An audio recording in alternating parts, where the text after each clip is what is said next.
Allah wabarakatuh. Alhamdulillahirabbil alamin. Alhamdulillahilladzi arsala rasulahu bil huda wa dinil haq liyudhhirahu ala dini kullih walau karihal musyrikun walau karihal kafirun walau karihal munafikun. Asyhadu alla ilaha illallah wa asyhadu anna Muhammadan abduhu wa rasuluh.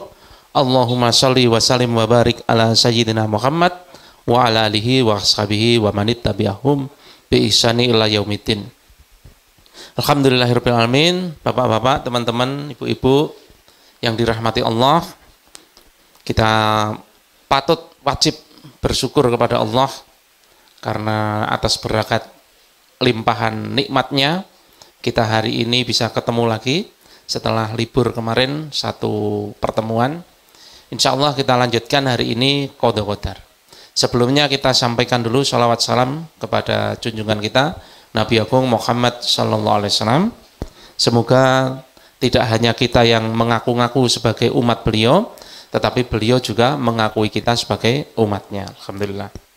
Baik, teman-teman yang dirahmati Allah, sore ini kita membahas Qadha Qadar. Saya kasih judul Sinau Qadha Qadar, Urip Dadi Jembar. Mungkin yang tidak tahu bahasa Indonesia, dengan belajar Qadha Qadar, hidup kita menjadi lapang. Kenapa demikian? Tentu kita semua sebagai manusia wajar jika memiliki masalah. Kita merasakan hidup yang begitu berat. Misalnya bagi teman-teman yang mau memulai bisnis, kita melihat peluang bisnis itu apa ya? Saya pernah pengen membuat sebuah bisnis, cari peluang aja sulit. Sesudah dapat peluangnya, nanti cari modalnya sulit lagi. Sesudah dapat modalnya, cari pegawainya sulit lagi. Sudah masuk, keluar terus, gitu. Nanti produksi sulit, ini sulit, semuanya serba sulit. Sudah jalan bisnisnya, ternyata apa? Yang bikin bisnis itu tidak hanya kita. Kita bikin apa misalnya? Mas Gembul misalnya. Mas Gembul ada nggak? Bikin apa Mas Gembul itu produknya? Pembersih lantai, ya toh? Bikin pembersih lantai. Ternyata ada orang lain yang membikin dan ternyata apa? Modalnya lebih gede. Wah, repot lagi.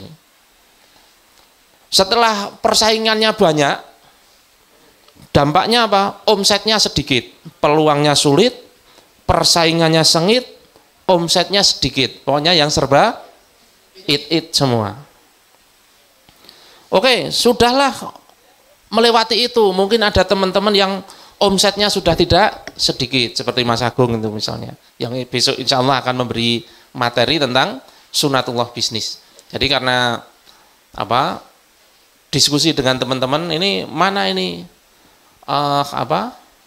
ilmu sunatullah bisnisnya kok akidah terus gitu kan. Tapi begini Pak, tetap akan kita kasih nanti sunatullah bisnis, akan kita hadirkan tokoh-tokoh yang memang sudah terbukti sukses di bidang-bidang tertentu, bisa berbagi pengalaman. Tetapi begini Pak, belajar itu perlu sabar. Belajar itu perlu sabar. Sebelum kita membahas bisnis muluk-muluk macam-macam, itu memang akidahnya harus dibeneri dulu. Lah bagaimana mungkin kita akan ngomong akidah bisnis kalau akidah dasarnya juga belum, membuktikan Allah saja belum, membuktikan kebenaran Al-Quran belum. Makanya ya kita pelajari semua. Tentu saja tidak bisa dalam satu pertemuan terus semuanya paham, kan nggak mungkin. Namanya mencari ilmu itu boko sidik, sedikit demi sedikit. Dan Imam Syafi'i juga bilang waktu itu butuh, ilmu itu butuh waktu, mempelajari ilmu itu butuh waktu, butuh kesabaran.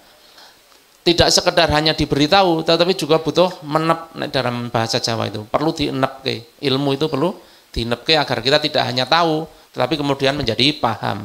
Apa bedanya tahu dengan paham? Kalau tahu itu ya hanya tahu saja. Qadha Qadar itu apa? Tahu. Tapi nggak paham. Nggak paham itu apa? Tidak tidak mewujud, tidak paham, tidak mewujud di dalam kehidupannya. Baik, kembali ke kita. Sudahlah omsetnya tidak sedikit, ternyata ada persoalan baru. keluarganya morat-marit, wa'id lagi. Untuk mengatasi keluarga yang morat-marit, dia bersedekah, membuat pesantren, membuat rumah tahfidz. Harapannya apa?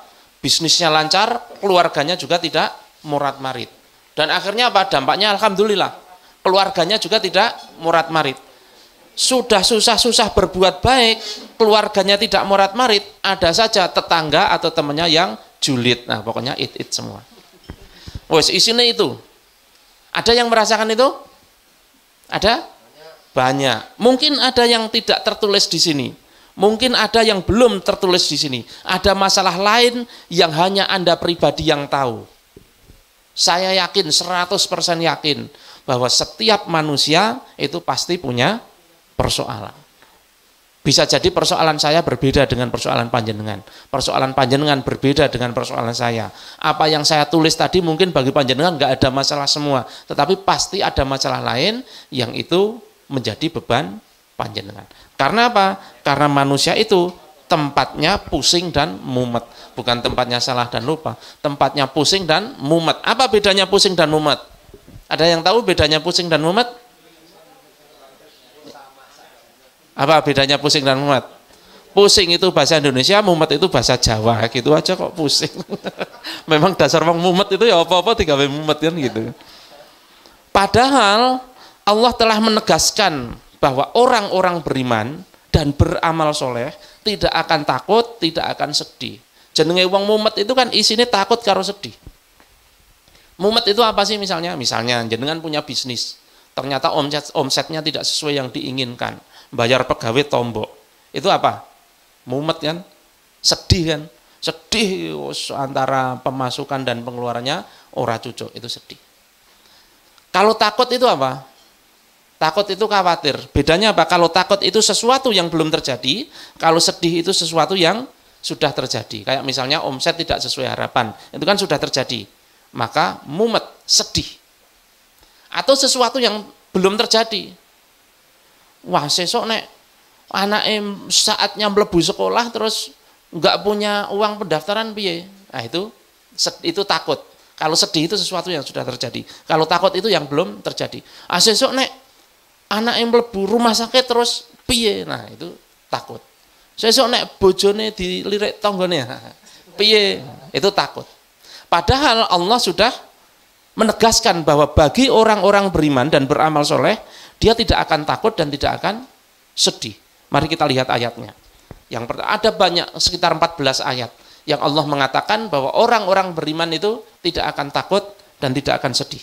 Saya cuplikan beberapa. Ini yang pertama, Al-Baqarah 277. Monggo dicatat, nanti silahkan di rumah dibuka lagi. A'udzubillahi minasyaitonirrajim. Innalladzina amanu wa amilus solihat wa aqamus shalah wa atuz zakat lahum ajrohum inda rabbihim. Innalladzina amanu, sesungguhnya orang yang beriman, wa amilus solihat, dan melakukan amal soleh, wa aqamus shalah, dan melaksanakan sholat, wa ata'uz zakat, dan mengeluarkan zakat, lahum ajrohum inda rabbihim, bagi mereka pahala dari sisi Tuhannya, wala khaufun alaihim, dan mereka tidak merasakan takut, walahum yahzanun, dan dia tidak bersedih hati. Lagi-lagi tidak takut dan tidak bersedih hati. Tidak takut itu artinya tidak khawatir atas apapun yang bakal terjadi padanya, dan tidak sedih atas semua yang menimpa dirinya. Kuncinya apa? Agar tidak takut dan tidak bersedih hati? Beriman, mengamalkan kebajikan, sholat, zakat. Mari kita lanjutkan. Ayat lain, masih Al-Baqarah ayat 112. Bala, tidak demikian. Man aslama wajhahu lillah, barang siapa menyerahkan wajahnya lillah kepada Allah. Wajhahu ini menyerahkan dirinya. Kalau lugawinya menyerahkan wajahnya, tetapi wajah dalam hal ini adalah mewakili dirinya secara utuh. Man aslama wajhahu lillah, barang siapa menyerahkan dirinya kepada Allah, wa huwa muhsinun, dan dia melakukan amal kebajikan. Amal kebajikan itu amal yang diridhoi Allah, yang halal, yang tidak diharamkan oleh Allah, yang tidak melanggar syariat, itu muhsinun. walahu ajrohu inda rabbihim, sama kayak tadi, bagi dia ajrohu inda rabbihim, pahala dari sisi Tuhannya, wala khaufun alaihim walahum yahzanun. Belakangnya sama, bagi mereka tidak akan merasa takut dan tidak pula merasa sedih. Kuncinya apa? Menyerahkan diri kepada Allah. Lah menyerahkan diri kepada Allah itu yang bagaimana? Itu nanti pembahasannya di dalam qada qadar. Satu ayat lagi. Iki rada abot. Ala inna auliya Allah. Ala, ingat, inna auliya Allah, sesungguhnya para waliullah. Nah, waliullah. Sapa saiki sing kene sing wis dadi waliullah? Nek wali murid saya yakin semua dadi wali murid. Nek waliullah urung tentu. Waliullah itu yang seperti apa sih? Waliullah itu orang-orang yang dicintai oleh Allah, orang yang Allah yang suka kepadanya, Allah yang mencintai dia, dan dia juga mencintai Allah. Waliullah.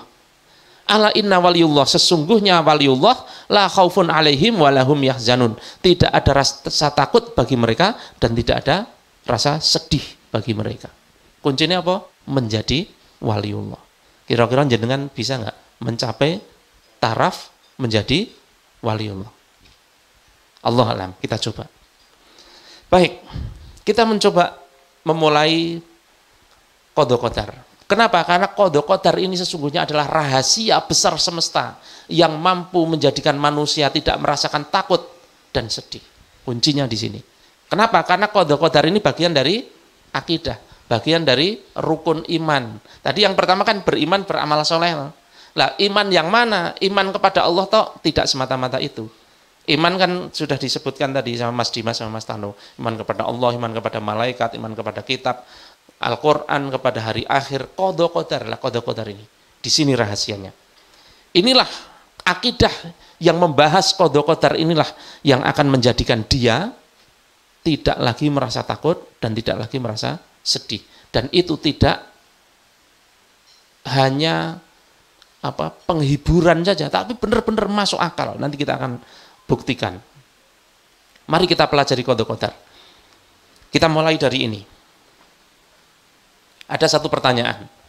Kaya miskin itu pilihan manusia atau takdir Allah? Kaya miskin itu pilihan manusia atau takdir Allah? Siapa yang mau menjawab? Monggo. Allah tidak menciptakan miskin tapi cukup. Jadi miskin itu karena ulah manusia itu sendiri. Allah. Sekarang pertanyaannya, kaya atau cukup itu pilihan manusia atau takdir Allah?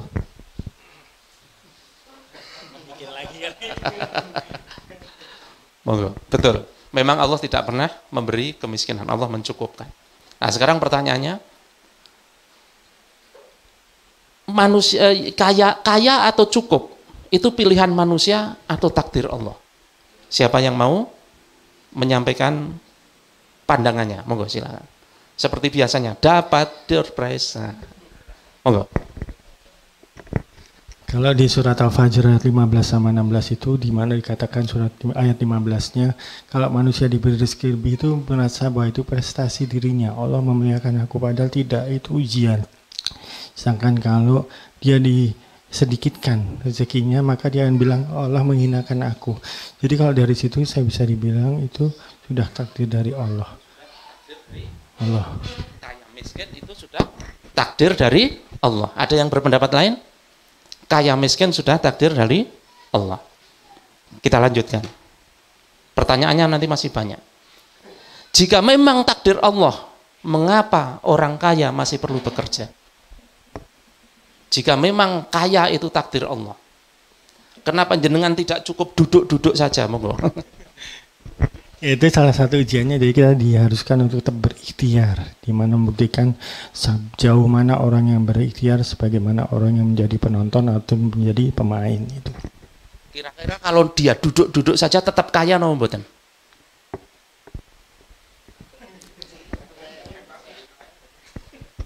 Bisa, karena kalau nggak salah rezeki itu ada 12 sumber, salah satunya duduk-duduk aja bisa. Mari kita tanya kepada teman-teman yang bisnisnya sukses. Orang-orang yang bisnisnya sukses besar, itu duduk-duduk saja atau kerja keras? Kita tanya kepada 90% orang yang bisnisnya misalnya Mas Agung miliaran. Pak siapa kemarin ini nggak datang ya? Pak Suryono, ayam geprek apa? Assalam 99. Bisa punya cabang 75 cabang di seluruh Indonesia, itu duduk-duduk saja atau kerja keras? Maaf ini interupsi terus. Jadi ada kesimpangan ya, mungkin ada dua simpangan. Orang merasa ikhtiar itu harus yang keluar keringat banyak. Padahal berangkat sholat subuh berjamaah di masjid itu juga ikhtiar. Dan itu juga berat. Nggak kalah berat sama bekerja dari pagi sampai malam. Jadi di sini dimasukkan duduk-duduk saja itu. Ada yang ketika zamannya Umar itu cuman berdoa di masjid. Dia nggak apa-ngapain dimarahin. Ya harus keluar, ya harus ikhtiar. Tapi ikhtiarnya itu harus seimbang antara mana? Ikhtiar yang kerja duniawi juga seimbang dengan ibadahnya di akhirat. Wallahu a'lam. Ya, kita lanjutkan. Jika memang pilihan manusia, maka benarkah orang yang hari ini memang miskin itu memang memilih miskin? Ruwet dong. Ya memang ruwet. Tetapi keruwetan ini Pak, keruwetan ini terjawab semua di qada qadar. Terjawab semua di qada qadar insya Allah. Dan terjawabnya itu clear, benar-benar clear. Kita bisa memetakan. Ada pertanyaan lain yang terkait dengan qada qadar. Saat manusia sholat, itu kehendak manusia sendiri atau kehendak Allah? Badai menjawab. Kehendak Allah, karena barang siapa yang dicintai Allah maka dia akan dimudahkan untuk memahami agama. Kalau memang kehendak Allah, ini jika kehendak manusia dulu ya, ini kehendak Allah ya, ini kehendak manusia atau kehendak Allah? Jika kehendak manusia, jika kehendak Allah dulu, jika kehendak Allah, jika kehendak Allah ini, jika kehendak Allah, maka malang sekali orang yang tidak dikehendaki sholat oleh Allah. Dia dipaksa oleh Allah untuk tidak sholat, kemudian dimasukkan neraka. Jadi sebenarnya bukan dikehendaki tidak sholat, tapi sudah diberi pilihan, dia yang memilih untuk tidak sholat. Berarti dikehendaki oleh Allah atau di dalam pilihan sendiri?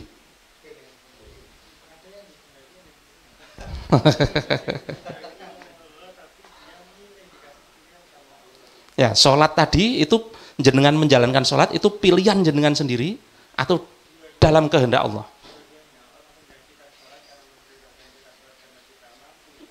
Okay. Kalau misalnya kita milih kafir, milih tidak sholat, berarti Allah tidak kuasa untuk memaksa kita sholat. Tidak mau memaksa, berarti kita punya pilihan. Betul. Ya. Berarti kehendak manusia. Gitu nggih. Gitu. Memang begini, Pak. Memang ruwet, Pak. Kenapa? Karena kita belum temukan simpulnya.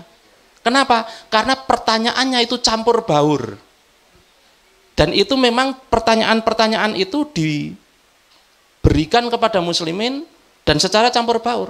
Sampai kalaupun kita menjawab, itu ya bingung juga jawab gitu. Begini tapi begini, begini tapi begini, begini tapi begini, begitu. Kurang lebih begitu. Kita lanjutkan.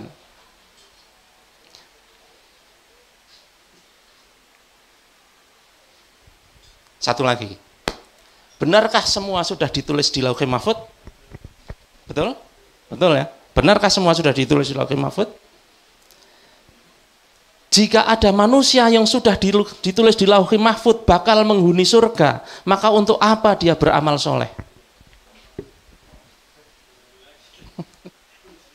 Ujian. Ini pertanyaan-pertanyaan ruwet. Kenapa kok ruwet? Jawabannya ini. Oh, ini belum. Tak tambahi lagi biar tambah mumet lagi. Apa bedanya antara takdir dan nasib?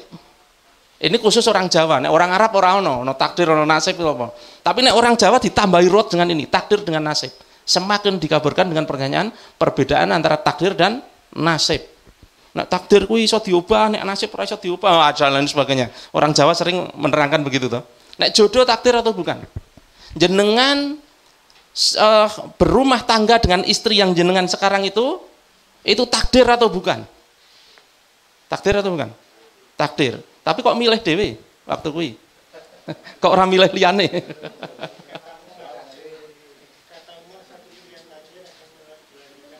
Ya, takdir, bisa memilih takdir berarti ya. Bisa memilih takdir. Nah, ini yang bikin mumet itu di sini. Karena memang mencampur adukkan antara gini, sebelum itu ya. Biar runtut. Telah lama pemahaman muslimin tentang qada qadar dikaburkan. Jauh sekali. Kalau saya pengen ngomong sejarahnya, sejak Abbasiyah. Sejak Khalifah Al-Ma'mun menerjemahkan kitab-kitab filsafat Yunani, terus kemudian dipelajari oleh muslimin, terus di sana ada tantangan-tantangan bagi muslimin dari filsafat-filsafat Yunani itu, lebih khususnya filsafat Epicure dan Stoicisme. Nanti umat Islam itu berusaha menjawab pertanyaan-pertanyaan seperti tadi. Itu sebenarnya pertanyaan-pertanyaan filosofis dari filsafat-filsafat Yunani. Kemudian mereka mencoba membuat jawaban-jawaban, nanti muncul aliran-aliran. Mungkin jenengan pernah dengar, pernah muncul aliran yang namanya Mu'tazilah. Pernah muncul aliran yang namanya Jabariyah. Kemudian Ahlus Sunnah, Asy'ariyah dan lain sebagainya. Tapi saya tidak akan ceritakan itu dulu. Nanti tidak tambah mumet meneh gitu. Ini saya akan ceritakan simpelnya saja. Saya ceritakan simpelnya saja. Tapi next kalau memang pemahaman qada qadar kita sudah selesai, nanti tak ceritakan bagaimana pergulatan Mu'tazilah, Jabariyah dan Asy'ariyah. Padahal qada qadar itu sebenarnya bagian dari akidah Islam yang membongkar rahasia kehidupan manusia. Hasilnya adalah muslimin yang kebingungan dalam melakukan amal perbuatan. Aku piye iki wis ditulis kene Lauhul Mahfuz kok luas piye dan lain sebagainya. Kenapa demikian? Karena kalau kita sedang mencampur adukkan antara kehendak Allah tadi dengan pahala dan siksa, contohnya. Salat itu kehendak manusia atau kehendak Allah? Kehendak manusia. Kalau kehendak manusia dosa.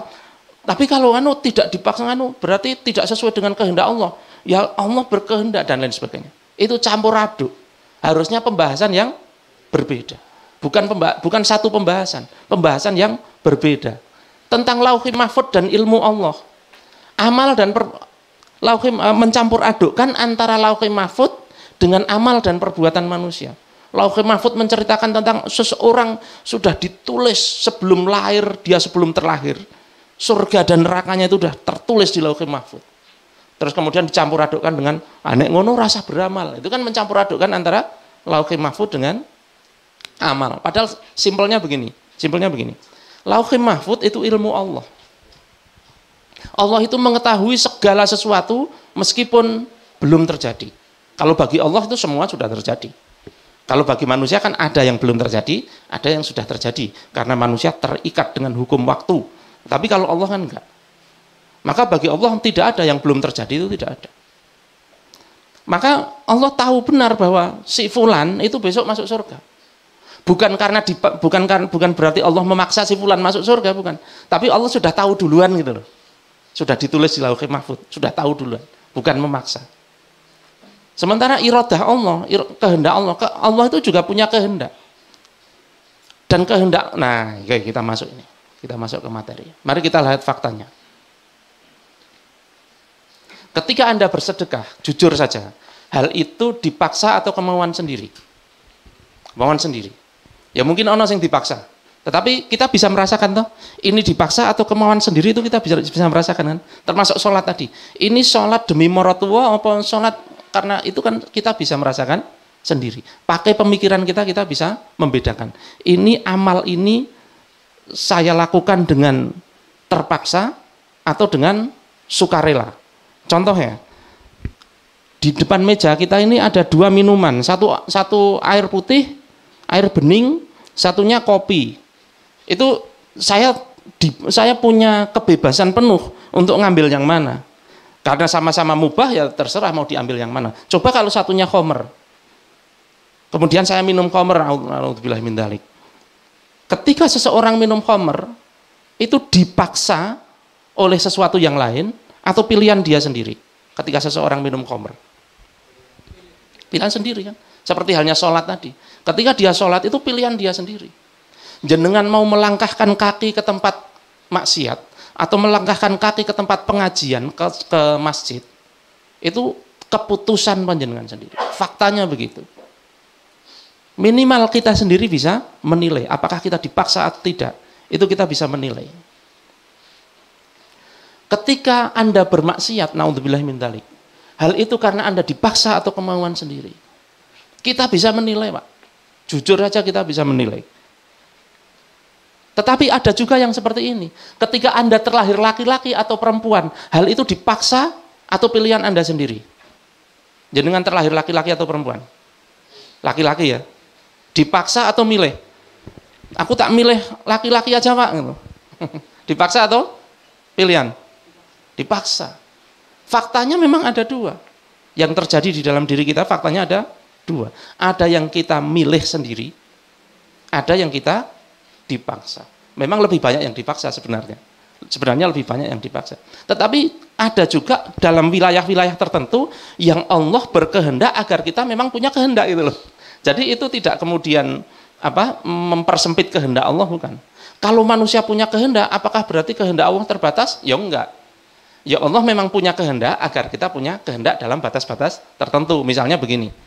Allah punya kehendak agar tangan kita itu di dalam kehendak kita. Untuk milih kopi atau air putih itu di dalam kehendak kita. Untuk milih khamr atau madu itu di dalam kehendak kita. Dan Allah memang berkehendak itu gitu. Jadi bukan berarti ini di luar kehendak Allah gitu. Bahwa kita bisa memilih, bisa punya kehendak untuk memilih sesuatu itu juga di dalam kehendak Allah. Maka kita bisa petakan bahwa yang terjadi pada manusia itu terbagi di dalam dua lingkaran. Lingkaran yang dikuasai manusia dan lingkaran yang tidak dikuasai manusia, atau sebaliknya lingkaran yang menguasai manusia. Mari kita lihat di dalam tubuh kita sendiri aja. Di dalam tubuh kita sendiri ada bagian-bagian tubuh kita yang dikuasai kita, yang dikuasai manusia, ada yang menguasai manusia. Tangan contohnya. Tangan itu dikuasai manusia.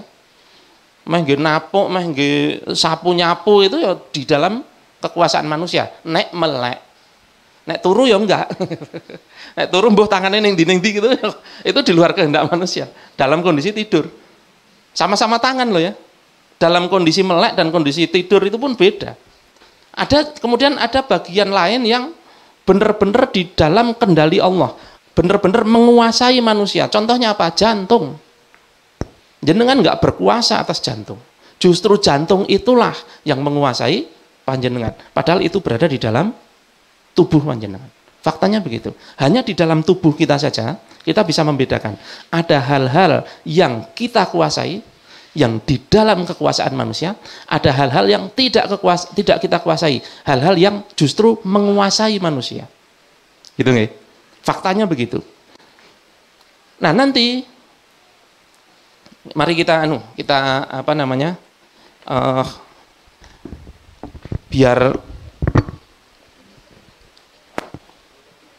pemahamannya jadi,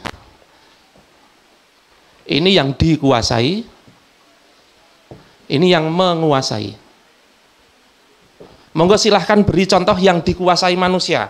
Hal-hal yang dikuasai manusia, monggo silakan. Monggo Mas, bantu Mas. Siapa yang mau usul? Apa yang dikuasai manusia? Misalnya ibadah itu dalam kekuasaan manusia. Mau ibadah atau mau maksiat itu dalam kekuasaan manusia. Manusia tidak dipaksa, dia disuruh milih. Makan minum, mana yang mau dimakan, mana yang mau diminum, itu dikuasai manusia. Apalagi? Ya? Sumber pendapatan. Sumber pendapatan itu maksudnya bisnis apa atau pekerjaan apa yang akan kita pilih, ya enggak? Pekerjaan yang jenengan pilih itu di dalam kekuasaan panjenengan. Walaupun ada nek lowongan itu kodo, nek lowongan ya, lowongan pekerjaan itu menguasai manusia. Tapi kalau ada dua lowongan pekerjaan, mana yang mau saya ambil itu dikuasai manusia. Apalagi Oke, sekarang ke sini dulu. Yang menguasai manusia apa? Misalnya jantung. Apalagi yang menguasai manusia? Monggo kalau ada yang punya usul. Apa yang menguasai manusia? Hal-hal yang kita tidak bisa milih, terlahir laki-laki atau perempuan. Waktu. Apalagi? Ya? Kematian. Apa? Lapar. Apalagi? Apa? Kecopetan. Kecopetan dikuasai atau menguasai? Kalau dikuasai, aku milih ora kecopetan, gitu kan. Tapi kan kadang-kadang tidak milih ternyata kecopetan juga. Itu artinya kan menguasai manusia. Kecopetan, kebakaran. Sama dibakar beda meneh. Nek dibakar wong, rumah apa? Sering ini kejadian pernah. Bukan pernah, sering. Ada pasar mau dipindah. Terus dibakar. Pernah dengar cerita kayak gitu? Dibakar. Itu di area yang dikuasai atau yang menguasai? Area yang bagi siapa dulu? Kalau bagi pedagangnya yang menguasai, wong dia nggak milih. Kalau bagi yang bakar berarti dikuasai, kan begitu. Nah, nanti di area yang menguasai manusia itu, terbagi dua. Yang terikat nizamul wujud dan yang ghairu nizamul wujud. Nah, sekarang kita hapus. Yang terikat dengan nizam wujud dan yang tidak terikat dengan nizam wujud. Iki nizam wujud, itu ghairu nizam wujud. Yang nizam wujud itu misalnya apa? Jenengan terlahir laki-laki perempuan, apa ini namanya? Gen. Itu nizam wujud. Jenengan harus bernafas dengan udara. Tidak bisa berjalan di atas air, tidak bisa terbang. Terlahir laki-laki, perempuan, apa-apa itu nizam wujud semua. Kalau kecopetan itu ghairu nizam wujud. Lagi nyabrang dalan ditebrak mobil. Itu ghairu nizam wujud.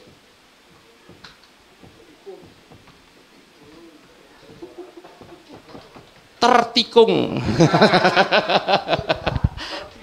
Terciduk. Nek menciduk, ning sistem apa bahasa aja kan sudah jelas toh. Menciduk dan terciduk kan gitu, beda. Nek itu namanya apa? Menguasai, kalau di atau ter itu dikuasai. Sampai sini ada yang bertanya? Dengan kayak gini kan jelas sebenarnya, gampang sekali. Mana yang dikuasai manusia, mana yang menguasai manusia. Kemudian yang menguasai manusia inilah yang disebut qadha. Yang ini bukan qadha. Misalnya aku ki rajin sholat itu qadhanya Allah, bukan qadha Allah. Rajin sholat itu bukan qadha Allah. Ya memang jenengan punya ikhtiar untuk rajin sholat. Saya itu kerja di bank itu sudah qadha, ya bukan. Kerja di bank itu bukan qadha, itu pilihan jenengan. Wong waktu itu memasukkan lamaran itu juga juga di dalam apa? Kekuasaan panjenengan. Diterima atau tidak itu baru qadha. Diterima atau jenengan memasukkan aplikasi ke sebuah perusahaan. Itu kan di area yang dikuasai gitu. Kemudian diterima atau ditolak oleh perusahaan itu qadha. Setelah diterima, misalnya di bank tadi, setelah diterima kita mau menyambut penerimaan itu atau menolak penerimaan itu juga di area yang dikuasai manusia. Tidak memaksa, bank juga tidak memaksa. Oke, sampai sini oke ya. Nah, yang penting adalah ini. Yang qadha tidak dihisab. Sementara yang bukan qadha ini yang dihisab. Maka jenengan kecopetan, Pak, nggak akan dihisab. Jenengan terlahir laki-laki tidak akan dihisab. Saya terlahir ganteng tidak akan dihisab. Pede banget ya. Tetapi menggunakan kegantengan untuk jadi playboy misalnya, itu yang dihisab. Untuk nikung, nah itu yang dihisab. Karena yang dihisab bukan gantengnya, tapi menggunakan kegantengan untuk apa? Itu kan di dalam area yang dikuasai gitu. Ini yang penting sebenarnya di dalam akidah qadha qadar itu ini. Bahwa Ada yang qadha yang kita dipaksa oleh Allah, dan ada yang tidak dipaksa oleh Allah. Dan yang lebih penting lagi apa? Bahwa yang qadha ini kita tidak dihisab, nggak usah khawatir. Nggak usah khawatir. Rezeki jenengan itu sekian, itu kan sudah qadha gitu. Rezeki jenengan kan sudah qadha. Itu nggak usah khawatir. Rezeki segitu itu enggak. Yang dikhawatirkan apa? Yang dikhawatirkan yang di sini. Nanti soal rezeki kita bahas dalam besok, mungkin di pertemuan yang besok. Rezeki itu memang seperti yang kita bahas tadi gitu. Rezeki itu memang sudah qadhanya Allah. Tetapi ada al-hal di sini berupa kerja tadi. Yang dihisap apa? Yang dihisap kerjanya. Bukan hasilnya berapa. Maka jenengan nggak usah pusingkan hasilnya berapa. Dapatnya berapa. Bagi pebisnis, omset itu qadha atau di area yang dikuasai manusia? Qadha atau yang dikuasai? Qadha ya.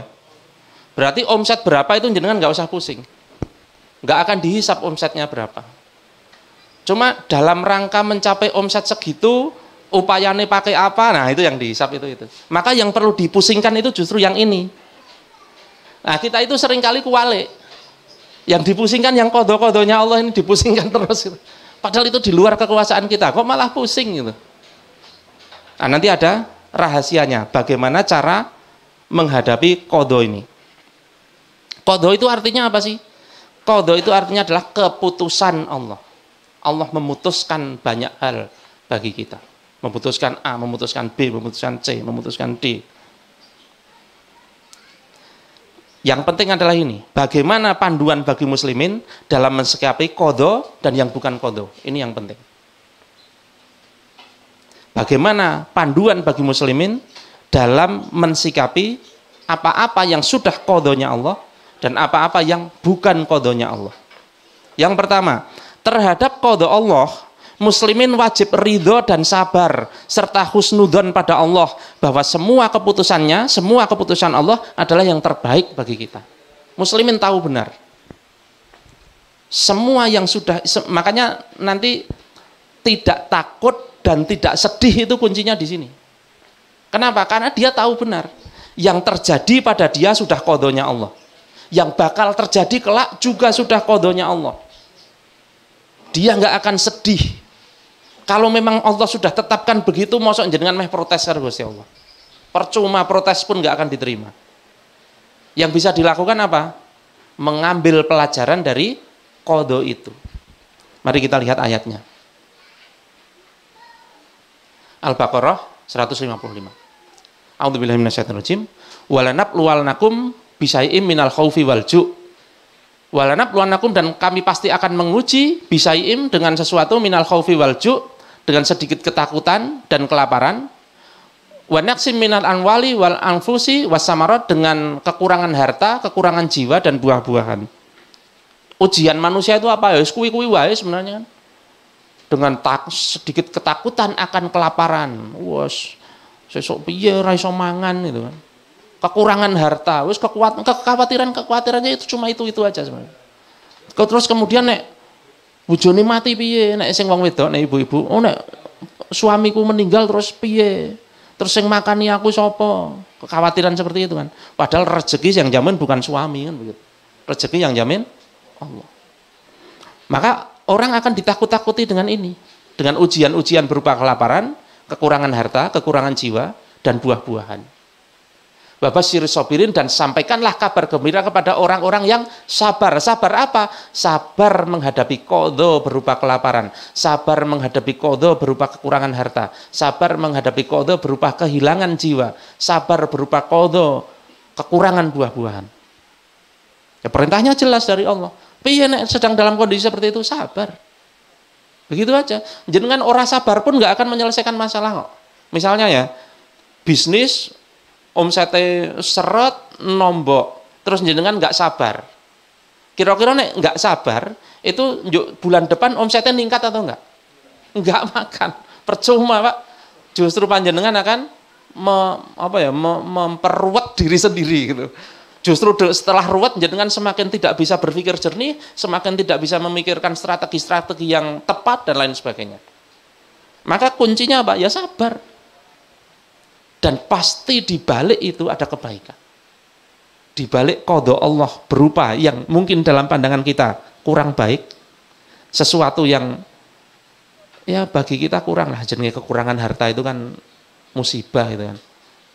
Ditinggal mati itu kan musibah. Tapi bisa jadi hal itu adalah yang terbaik bagi kita, yang akan mengantarkan kita kepada kebaikan. Nah, persoalannya di sini tergantung kita terhadap qada Allah berupa dalam tanda petik musibah. Nanti akan kita bahas berupa musibah tadi, kita bisa memilih lah di area yang dikuasanya itu di sini. Misalnya ada seorang remaja wis balik gitu ya, sudah balik, ditinggal mati kedua orang tuanya. Ditinggal mati kedua orang tuanya, qada atau di area yang dikuasai? Qada kan? Qada berupa sesuatu yang menyedihkan, berupa musibah. Terus setelah itu, setelah ditinggal mati orang tuanya, dia stres. Stres itu qada atau di area yang dikuasai? Qada, Pak. Stres itu kan bagian dari mekanisme wajar. Stres itu bagian dari mekanisme manusia. Tetapi bagaimana mengatasi stres? Itu di area yang dikuasai. Ada orang yang mengatasi stres dengan mendekat kepada khamr, mabuk-mabukan. Ada yang seperti itu? Ada kan? Banyak. Ada juga yang mengatasi stresnya itu dengan mendekat kepada Allah. Ada enggak? Ada. Makanya sebenarnya di dalam sebuah musibah itu tersimpan dua potensi. Potensi baik maupun potensi buruk. Mau dibawa ke baik ya terserah kita, mau dibawa buruk ya terserah kita. Maka kuncinya apa? Husnudzon pada qada ketetapan Allah, keputusan Allah. Walaupun keputusan Allah itu di dalam pandangan kita hari ini sesuatu yang menyedihkan, sesuatu yang merugikan, pasti ada nilai-nilai kebaikan di dalamnya. Kemudian di ayat 156, alladzina idza asobathum musibah. Nah, ini menerangkan sapa wong kang sabar kuwi, alladzina idza asobathum musibah, ya kuwi wong-wong kang iki ana sing ora iso bahasa Indonesia. Yaitu orang-orang yang ketika mendapatkan musibah, qalu innalillahi wa inna ilaihi rajiun, mereka berkata sesungguhnya ini datang dari Allah wa inna ilaihi rajiun, dan akan kembali kepada Allah. Dan ini tidak cuma perkataan. Yang dimaksud qalu ini tidak hanya di mulut maksudnya, tetapi juga mengkonfirmasi secara keimanan di dalam hati. Orang yang sabar, orang yang mendapatkan musibah berupa kelaparan, kekurangan harta, kekurangan jiwa, kekurangan buah-buahan, kemudian dengan sabar. Sabar itu yang seperti apa? Yang dia ketika mendapatkan itu semua sadar benar bahwa itu datang dari Allah dan itu akan kembali kepada Allah. Jadi sabar itu di situ, menyadari benar bahwa ini qada. Tetapi nanti kita bisa kupas lebih detail. Misalnya begini. Kehilangan duit itu qada atau di area yang dikuasai? Qada ya. Kehilangan duit itu qada. Dicolong uang itu qada. Tetapi kita menyimpan duit di sebelah mana itu di area yang dikuasai. Masa duit digedake gledek-gledek sak pinggir dalan itu kan di area yang dikuasai. Nah, itunya nanti yang akan dihisap. Yang akan dihisap apa? Le ora setiti itu loh. Apa setiti bahasa Indonesianya apa? Setitilah. Apa setiti apa, Pak? Hati-hati, tidak hati-hati. Nah, tidak hati-hati itulah yang dihisap sebenarnya. Sekarang begini, kalau saya tidak hati-hati, kalau saya tidak setiti, ndokok duit sak gledek-gledek, itu pasti hilang atau tidak? Tidak dong, tidak pasti hilang. Ya toh? Karena apa? Karena hilang atau tidak itu qada. Tetapi tidak hati-hatinya itu yang area dikuasai. Tabrakan, numpak motor serempetan, qada atau tidak? Kita kupas. Ugal-ugalan itu bukan area, bukan qada. Ugal-ugalan ini pilihan jenengan. Tapi apakah setiap orang ugal-ugalan pasti akan kecelakaan? Tidak juga. Maka kecelakaannya qada. Maka yang dinilai adalah, yang dihisap adalah ugal-ugalannya. Jenengan kecelakaan atau enggak kecelakaan, kalau ugal-ugalan pasti dihisap. Enggak mungkin enggak, tetap dihisap, Pak. Jangan dipikir enggak dihisap. Dihisap. Oke, keterangan lebih lanjut. Ulaika alaihim shalawatu mir rabbihim wa rahmah. Ya, mereka itu orang yang sabar, yang tahu benar bahwa itu datang dari Allah itu, mereka adalah orang-orang yang memperoleh ampunan dan rahmat dari Allah. Wa ulaika humul muhtadun, dan orang-orang yang mendapatkan petunjuk. Lebih jelasnya lagi di sini. Ya ayyuhalladzina amanu, ya ayyuhalladzina amanu sta'inu bisabri wassalah. Wahai orang-orang yang beriman, minta tolonglah kepada Allah dengan sabar dan sholat. Kurang gampang apa coba? Daripada mumet-mumet, ada masalah, sabar menghadapi masalah, minta tolong kepada Allah dengan sholat. Bangun malam, sholat malam, meminta kepada Allah, jadikan qadha berupa musibah ini kebaikan bagi saya, keluarkan saya dari kesulitan ini. Sesungguhnya bersama dengan kesulitan ada kemudahan. Orang Islam itu kalau paham rahasia-rahasia semacam itu, tidak takut dan tidak sedih. Memang teorinya begitu, tapi kadang untuk mengimplementasikan ya butuh waktu. Sekarang bagaimana terhadap yang bukan qadha? Kalau qadha kan pasrah, sabar, minta tolong kepada Allah. Terhadap yang bukan qadha bagaimana? Di area yang dikuasai ini bagaimana? Satu, muslimin wajib bersungguh-sungguh dalam menjalani wilayah yang berada di dalam lingkaran yang dikuasai. Kenapa seperti itu? Ini nanti kaitannya dengan qadar yang berikutnya. Tapi qadarnya belum tak bahas. Yang penting bahwa di area yang dikuasai ini kita harus benar-benar bersungguh-sungguh dalam menjalani wilayah yang dikuasai ini. Seorang siswa sedang bersekolah, maka ya wajib sinau dengan sungguh-sungguh, belajar rajin, di sekolah juga memperhatikan guru, di kampus memperhatikan dosen. Itu wilayah yang dikuasai. Setelah nggarap ujian dengan serius dan maksimal, hasilnya berapa, itu baru qadha. Begitu juga pebisnis. Pebisnis juga sama. Jenengan membuat bisnis plan, menentukan ideal target market, menentukan value, unique value proposition, menentukan channel apa yang akan digunakan, BMC, business model canvas. Itu di area ini. Jenengan boleh nggak kalau memaksimalkan bisnis dengan teori-teori bisnis semacam itu? Bagus. Karena apa? Itu di wilayah yang kita kuasai. Kalau menentukan target omset boleh nggak? Boleh. Namanya target itu kan wilayah yang dikuasai. Tapi omset realnya itu area yang menguasai. Maka kita membuat plan ya. Tahun ini, dalam setahun ini omset saya harus 3 miliar misalnya. Boleh. Tapi faktanya kok 4 miliar, ya sabar. Kan begitu. Berikutnya apa? Berhati-hati dalam berbuat. Tidak hanya serius secara sunatullah, karena nanti ada sunatullah terkaitannya dengan qadar. Setelah serius juga hati-hati.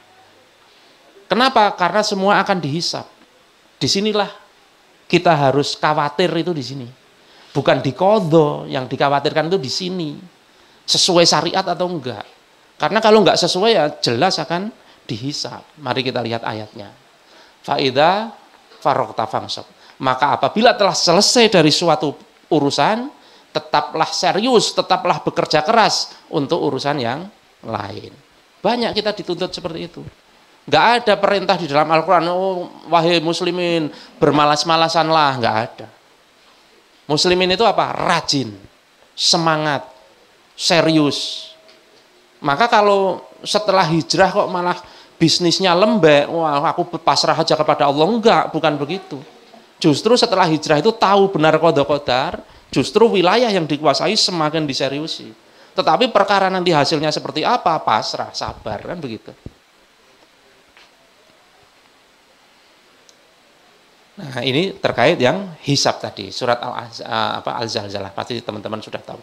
Faman ya'mal misqala dzarratin khairan yarah. Barang siapa melakukan sebesar zarah khairan, kebaikan, yaroh, maka dia akan melihatnya. Maksudnya akan dibalas. Wa man ya'mal misqala dzarratin syarron, maka barang siapa beramal sebesar dzarrah, sebesar atom syarron, sebuah keburukan, yaroh, maka dia akan melihatnya atau mengambil hasilnya. Kita sangat hati-hati di lingkaran yang dikuasai. Pertama, serius. Kedua, harus sesuai dengan perintah Allah. Sementara di wilayah qadha, sabar dan sholat. Muslimin kalau sikapnya sudah seperti itu luar biasa, Pak.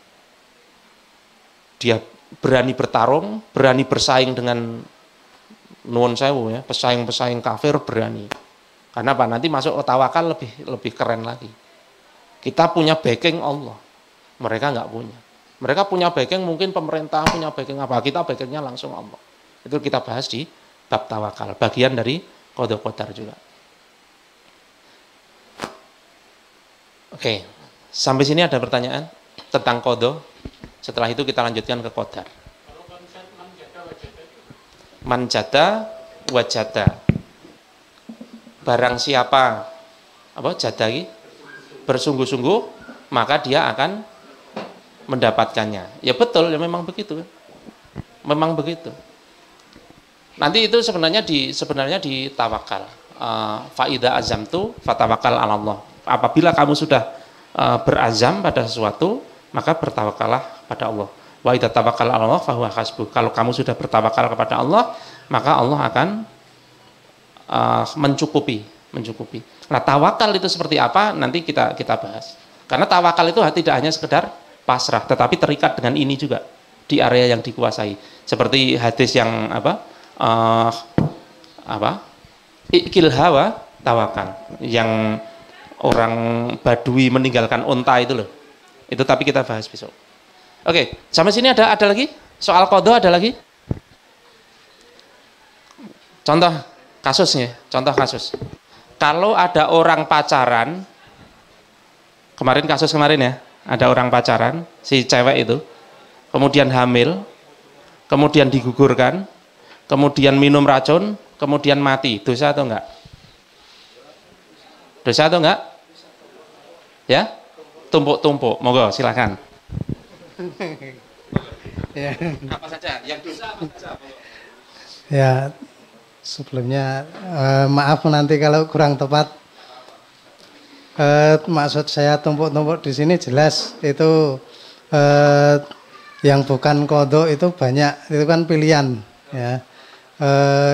Untuk kita melakukan hal itu pertama ya, yang berpacaran itu kita bisa menghindari ya. Dengan sungguh-sungguh ya. Terus yang kedua dengan berzina itu juga pilihan. Ya. Terus yang ketiga akhirnya hamil itu qadar ya. Qadha ya. Qadha ya. Berarti tidak dosa hamilnya. Ya. Nah kita kan benar. Perbuatannya yang dosa kan zinanya, bukan hamilnya. Iya, bukan. Betul, hamilnya nggak dosa. Iya. Wong anaknya juga tidak anak haram kan. Nggak ada anak haram. Terus tumpuk-tumpuk lagi malah bunuh diri. Malah minum racun. Mati dosa nggak?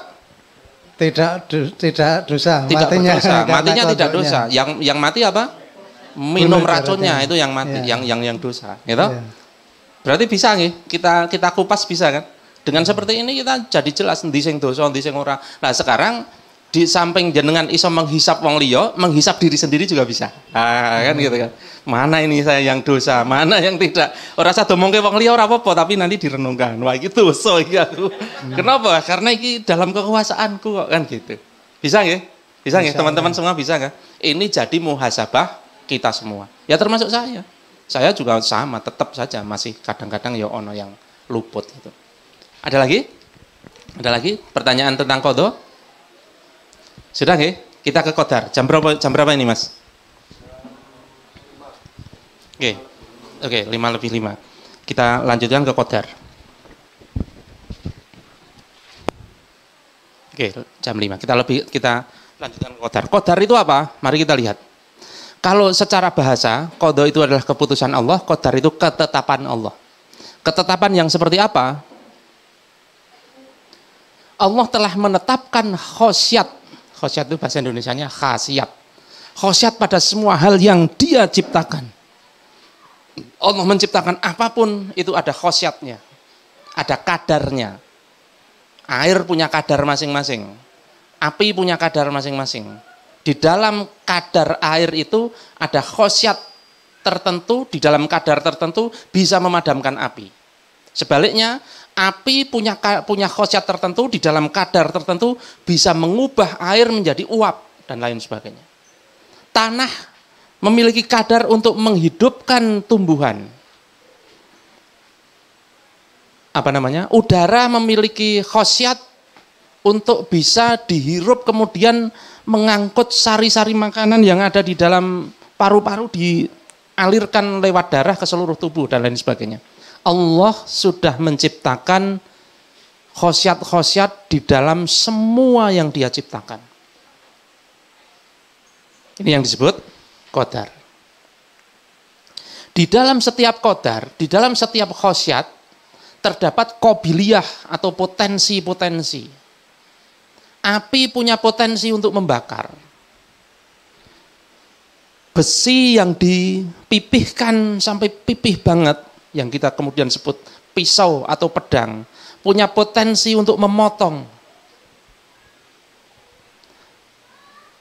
Mata punya potensi untuk melihat, telinga punya potensi untuk mendengar, semua punya potensi. Jadi yang punya potensi itu tidak hanya benda-benda di seluruh alam semesta, termasuk materi-materi yang ada di dalam tubuh kita itu juga memiliki khosyat. Mari kita lihat. Otak kita memiliki khosyat, dapat mengingat 100 miliar bit informasi. Ini dibanding ke komputer ora apa-apa nih komputer ini. Ini gede banget nih ukurannya komputer. Dengan kecepatan berpikir lebih dari 300 mil per jam. Makanya cepat banget, refleks manusia itu cepat sekali. Setiap telinga manusia memiliki khosyat, mengandung 24.000 serabut yang mampu, ini khosyatnya, mendeteksi getaran molekuler di udara. Saya ngomong di sini, kemudian dikirim lewat sinyal radio ke sana, kemudian dikirim lewat kabel ke speaker itu, speaker menggerakkan udara ini mampir ke telinga jenengan.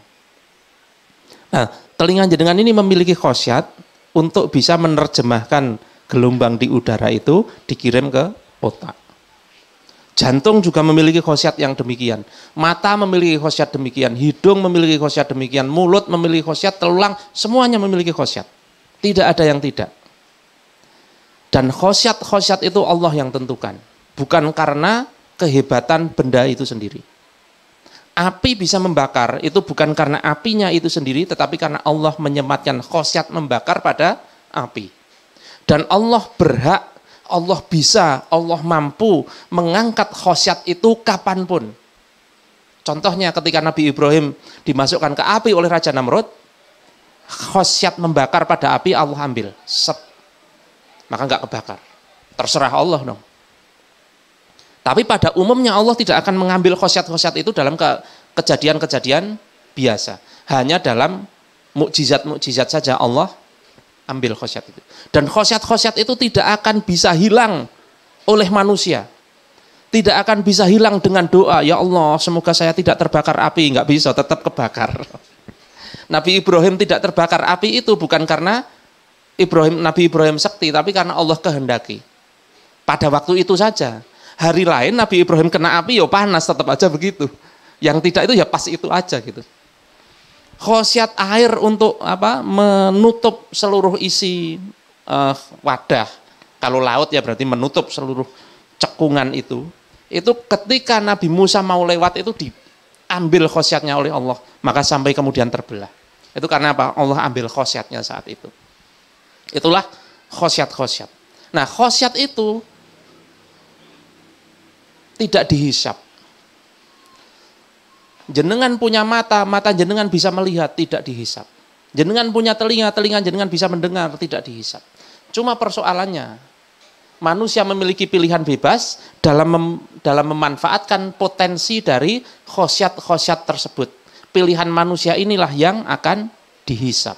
mata jenengan punya khosyat untuk melihat dan itu tidak dihisap, tidak dosa.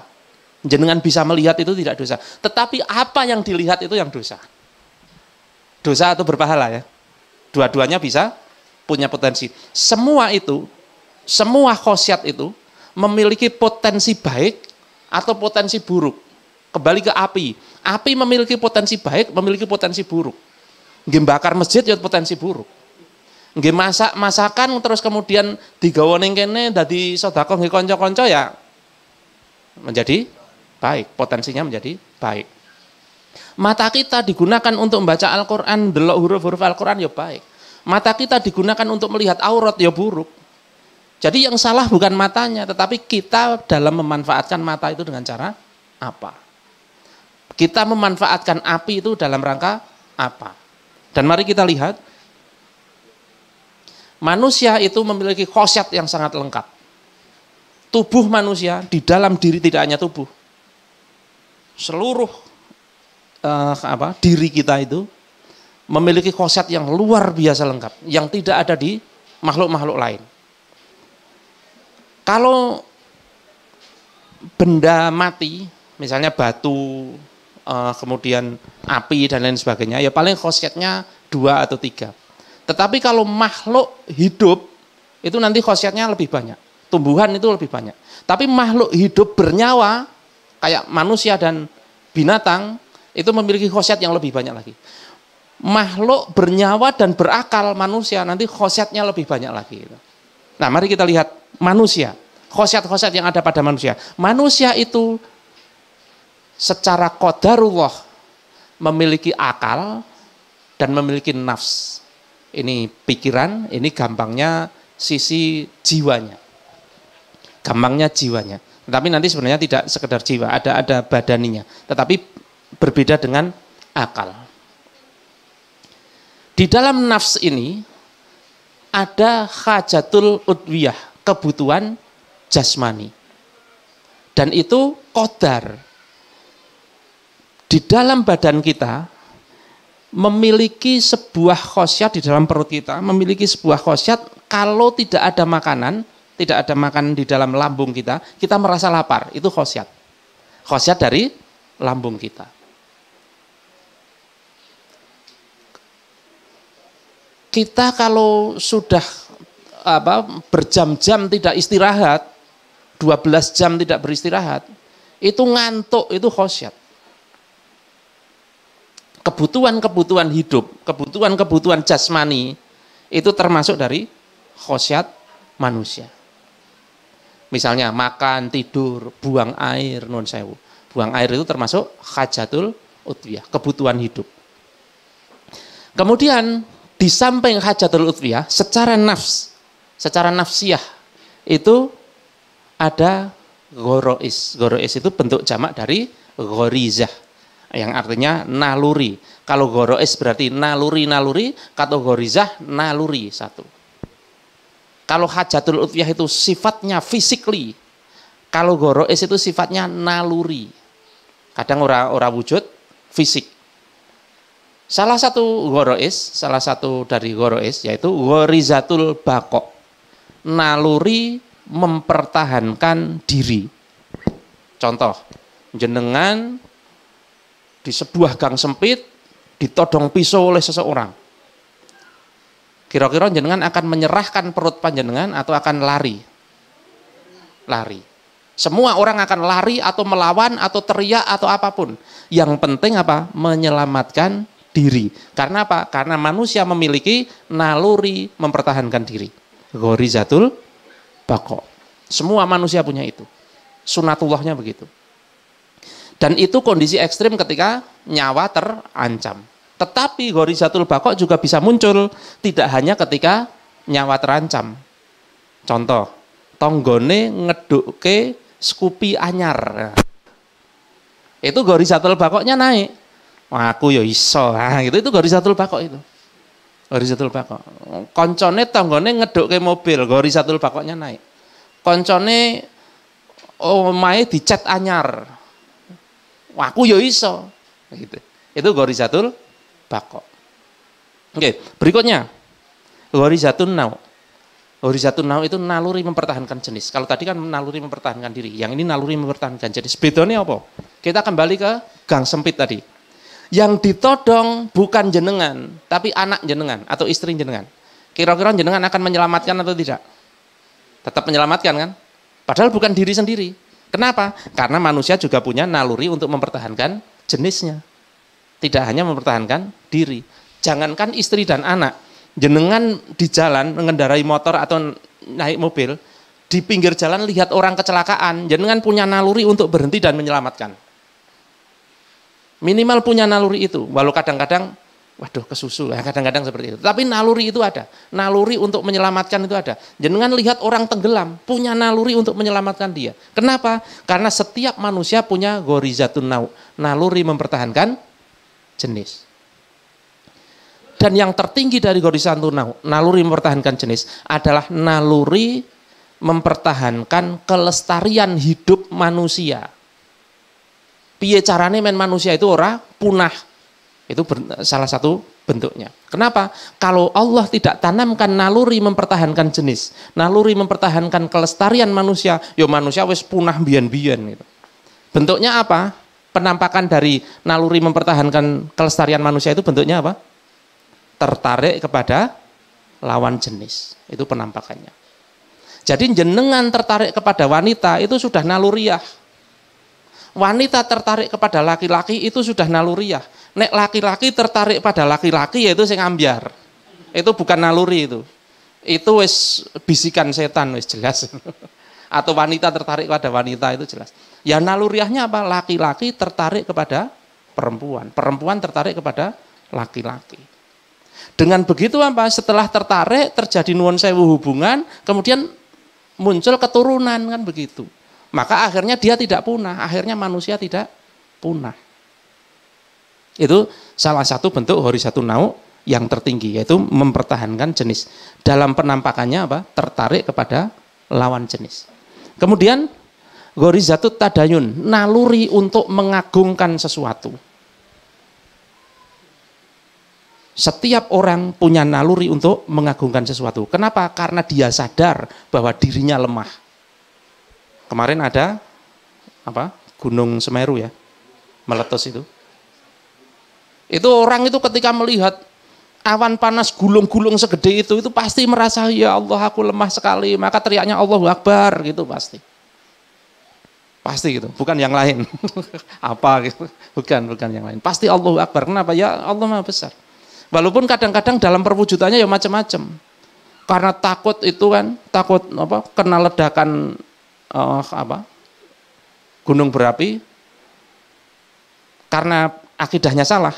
Dia pikir yang membuat itu adalah Sang Hyang Widi sing jaga Merapi, kemudian dia beri kepala sapi biar tidak meledos kan itu.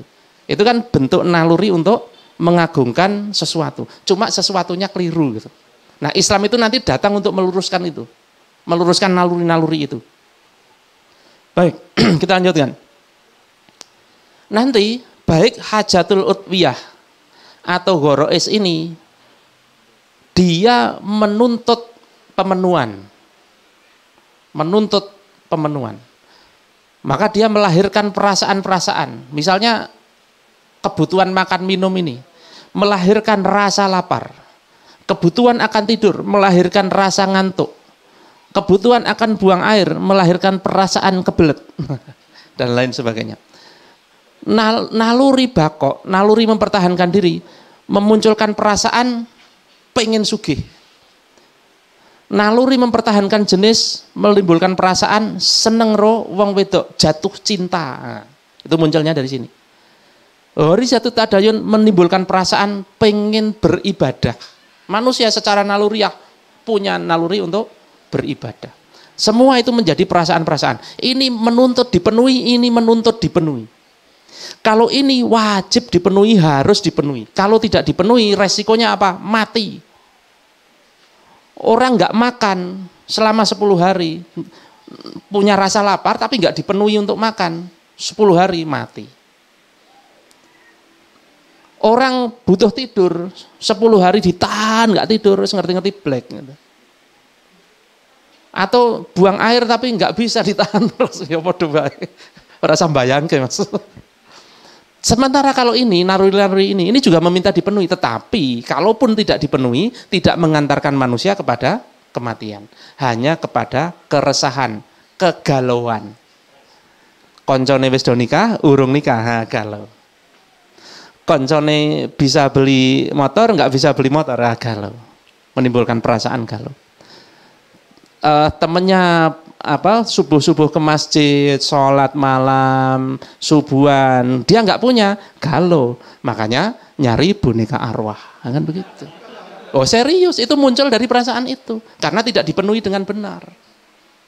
Gitu ya. Nah, oleh karena itu, karena semua ini perlu dipenuhi,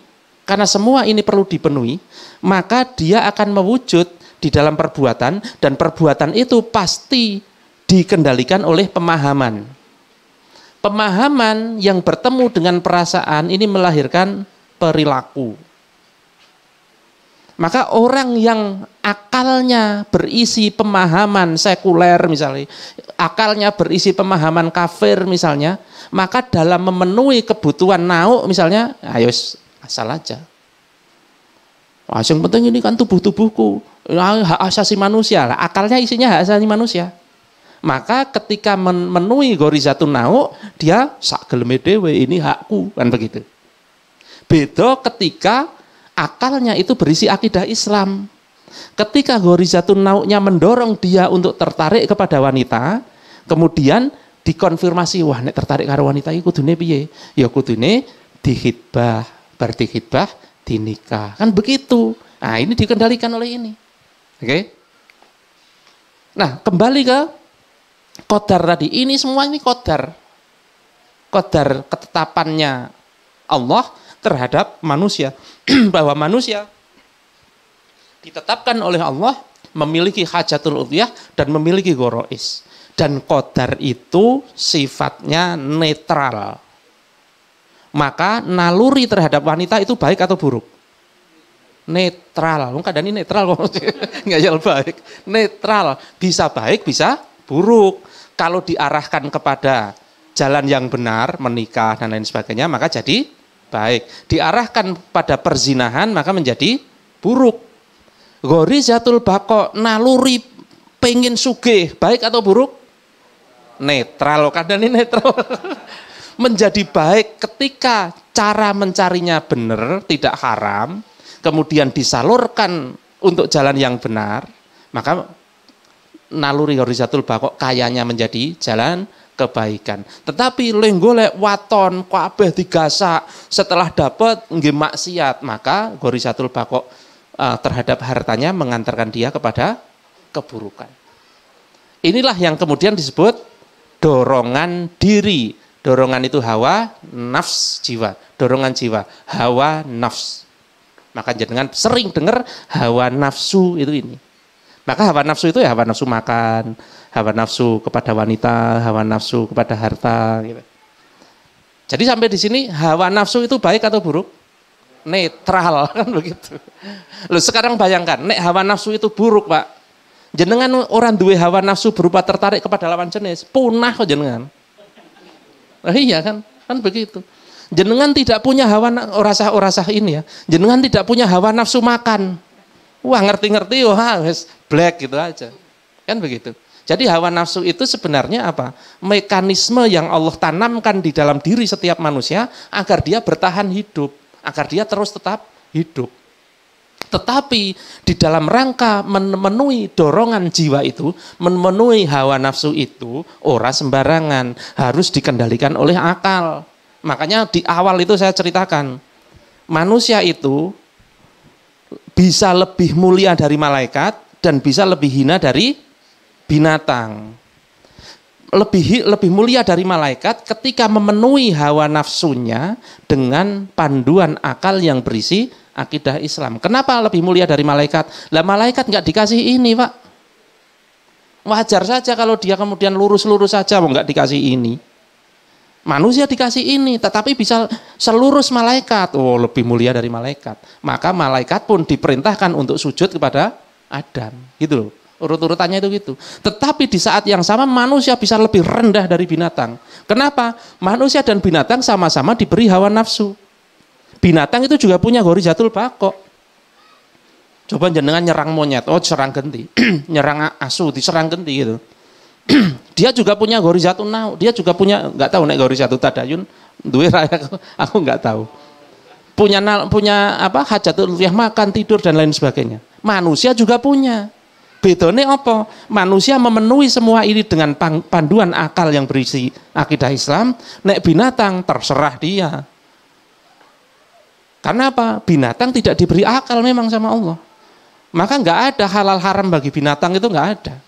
Saya pernah kemarin lihat makanan halal untuk kucing. Oh, kucing ora butuh halal haram, Pak. Maka kucing kok halal haram. Halal haram itu bagi makhluk berakal yang diberi akal, itu ditaklif halal haram. Kenapa? Karena diberi akal. Maka nggak usah repot-repot jenengan punya kucing kok harus dipakai yang halal itu. Tetapi begini, karena jenengan membeli barang haram itu juga nggak boleh. Jadi yang masalah bukan kucingnya, masalahnya jenengan yang beli. Misalnya tukok ke daging babi, terus pakai ke kucing. Oh, kucing kan makan daging babi kan ora haram. Ah, iya kucingnya, tapi jenengan le tuku daging babi kuwi sing haram. Gitu. Gitu nggih. Aja njuk ditabrak-tabrak. Oke. Ini semua ini qadar. Dan qadar itu sifatnya netral dan dia bisa berpotensi baik, bisa berpotensi buruk. Nah, qadar-qadar ini nanti macam-macam. Di dalam dunia bisnis juga qadarnya banyak. Misalnya, qadarnya produk yang bagus itu gampang laris, kan begitu qadarnya. Maka nek sing jenenge gawe produk itu ya bikin produk yang sebagus-bagusnya. Tidak selalu begitu sih, yang kongruen atau sesuai dengan harganya. Kadang-kadang kita karena di dalam menentukan produk itu tidak selalu kualitas tapi juga harga. Kita pengen menyasar konsumen kelas menengah ke bawah. Terus biar menang persaingan dikasih produk yang kualitas tinggi tapi harga murah. Yo bangkrut, Pak. Itu wilayah akal juga. Nah, saya bilang tadi, kita ngomong bisnis oke, ngomong sunatullah bisnis oke, tapi selesaikan dulu masalah ini. Masalah ininya selesaikan dulu, masalah akhir. Maka saya bicarakan tadi, sabar. Sinau bisnis pun itu landasan akidah kuat, itu bisnisnya menjadi kuat, Pak. Gitu. Makanya ketika kita ini forum pebisnis kok yuk ngomongnya akidah, ayo ngomongnya akidah karena semua landasannya akidah. Walaupun nanti pekan depan insya Allah ada sunatullah bisnis dari Ustadz Agung Simpli. Baik. Oleh karena itu orang beriman yang sudah paham qadha dan qadar dengan benar, dia tidak akan takut dan tidak akan sedih. Kenapa? Karena semua yang telah dan akan menimpa dirinya, dia tahu bahwa itu adalah qadha dari Allah. Manusia tinggal bersabar dan minta pertolongan dengan cara sholat dan husnudzon kepada Allah bahwa semua itu memang baik baginya. Sekarang begini, kalau panjenengan itu memang sudah memantaskan diri, melayakkan diri sebagai orang yang dicintai Allah dengan menjalankan perintah-perintahnya sekuat mungkin, menghindari larangan-larangannya sekuat mungkin, itu kan otomatis Allah akan cinta sama jenengan. Kalau Allah sudah cinta panjenengan, maka apapun yang dikodokan panjenengan itu menjadi kodo yang baik. Kenapa? Karena jenengan dicintai oleh Allah. Walaupun kadang-kadang di mata kita qadha itu sesuatu yang menyedihkan. Kenapa? Karena kita sudah yakin bahwa kita beriman. Maka kita husnudzon, Allah itu memberi yang terbaik bagi kita. Walaupun kadangkala penampakannya bagi pendapat kita adalah sesuatu yang menyedihkan. Sedangkan atas hal-hal yang berada di dalam kekuasaan dirinya, lingkaran yang dikuasai ini, dia akan mengerjakan secara sungguh-sungguh. Tidak hanya sungguh-sungguh, dia akan mengikuti syariat Allah Ta'ala karena dia sadar bahwa semua yang dilakukannya akan dihisab.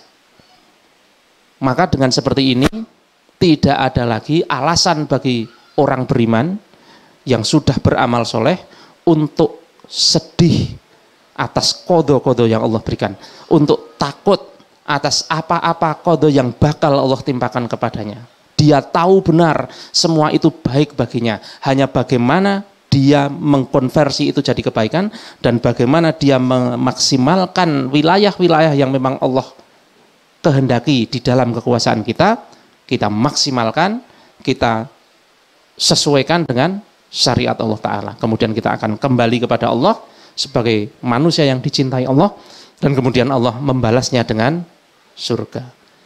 Kanti qadha qadar urip dadi jembar. Kembali kepada judul kita. Baik, monggo saya kembalikan kepada Mas Tano dan Mas Dimas. Monggo. Tepuk tangan dulu untuk Ustadz Doni. Masya Allah.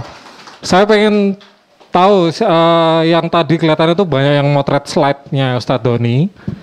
Yang motretnya paling banyak. Coba dilihat sekarang hasil jepretannya itu yang paling banyak. Ini ada hadiah kaos dari ini dari peserta, dari Mas Sinten ya tadi ya. Mas Sinten, Mas? Mas Hendra. Nah, luar biasa nih dari Mas Hendra nih. Dapat kaos. Ayo, siapa yang berani ngacung? Yang merasa paling banyak, pinten Mas? Pak Adi. Berapa? 13. Ada yang bisa nyanyi? 13 foto. Mungkin foto temennya yang ngantuk 60. Juga. 60 slide. Ayo foto slide ya. Bukan temennya yang ngantuk ya. Ada yang bisa nyanyi? Nggak ada? Ya oke. Ini langsung buat Mas. Langsung. Yo. Ada berapa slide? Oh iya. Ada tebak-tebakan dari Ustadz. Oh, ada tebak-tebakan. Monggo. Totalnya ada berapa slide? Hah? Ini tadi ada berapa slide? Oh iya. Wah. 30 kan? Bukan, Belum. Ayo, berapa? Ayo. Saiki hadiahnya tak tambahi. Hand sanitizer dan cerah pikirannya dari Pak Arif nih. 55. Lebih dekat ini. Hand sanitizer tambah kaos. Wow. Loro. Yang paling dekat nanti Yang paling dekat nanti yang dapat. yang menang. Ya. Satu lagi. Berapa? 60. Bapak yang jawab 60? Betul, Tat? Coba tak cek, aku ya ora hafal. 48. 48. Yang paling dekat sama Paling dekat? Pak Suradal. Masya Allah. Monggo Pak. Lu bagi-bagi door prize ra kira-kira. Arep njaluk apa? Ada lagi? buktinya. Bukti Ustadz Doni tidak mengada-ada. Oh 48. Betul nggih? 48 slide. Dadi ora kleru lek ngekeki hadiah. Oke, siapa? Heeh. Ada lagi? Pertanyaan dulu, pertanyaan. Monggo, ada yang mau bertanya? Ada yang ingin bertanya? Monggo dipersilakan. Mengenai materi kodok dan kodar. Bingung? Bingung? Oke. Oh, kodarnya belum jelas. Boleh. Nanti ya. Assalamualaikum warahmatullahi wabarakatuh. Assalamualaikum warahmatullahi Nggih, wabarakatuh. Ustaz, tadi mengenai khorojatun bakok ya. Ya. Itu jenengan mencontohkan bahwa tonggoe ngedokke Scoopy dia kepingin Mary gitu. Itu termasuk penyakit hati atau gimana? Itu aja Ustaz. Asmanipun sinten Mas? Irawan. Oh, Mas Irawan yang mengundang siapa? Mas Aan. Oke, matur nuwun. Baik, itu sebenarnya naluri. Jadi secara dasar orang kepingin terhadap sesuatu harta itu naluri. Semua orang pengen seperti itu. Cuma persoalannya ketika itu kemudian diuri-uri, diuri-uri meneh. Bahasa Indonesianya apa diuri-uri itu? Dibudidaya, kok dibudidayakan? Digali ya, diopeni, digedek-gedek gitu kan. Misalnya tonggone ngedokke motor anyar gitu ya.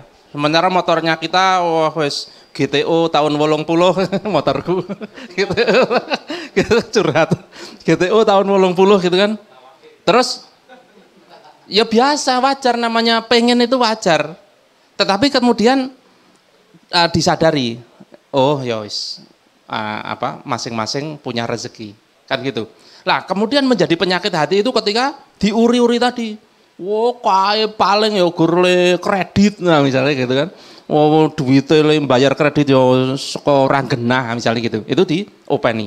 Terus kemudian kita pengen karena dengan jalan yang halal nggak bisa, sembarang jalan digasa. Itu penyakit hati membawa ke situ. Jadi kembali bahwa sebenarnya nalurinya itu manusiawi wajar. Tetapi bagaimana naluri itu dikelola, itu yang menjadi penyakit hati.